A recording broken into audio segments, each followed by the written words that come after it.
Hello, আমি মিষ্টু। চলে আসলাম আবারও একটা নতুন ব্লগ নিয়ে। আর আমার ব্লগে তোমাদের অনেক অনেক ওয়েলকাম। কেমন আছো সবাই? আশা করি সবাই ভালোই আছো।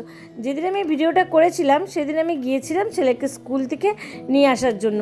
আর বাইরে দেখো এই এত রোদ আর বৃষ্টিও হয়েছিল, তাই জায়গায় জায়গায় জল জমে আছে। তো গল্প করতে করতে চলে আসলাম, এবার ছেলেটাকেও নিয়ে নিয়েছি। এখন যাচ্ছি বাড়িতে, আর বেশি লেট করব না।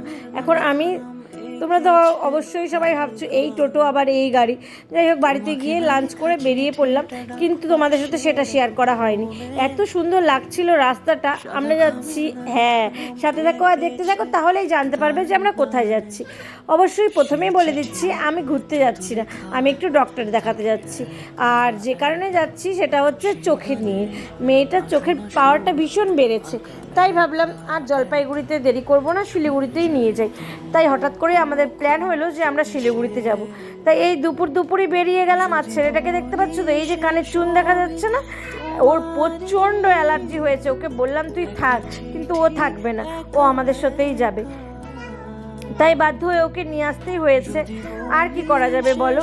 আর আকাশে বাতাসে তো শরতের আগমন, শরৎ তো চলে এসেছে, তোমরা জানোই মা দুর্গা আসবে, এই আকাশে বাতাসে মানে ভেসে উঠেছে।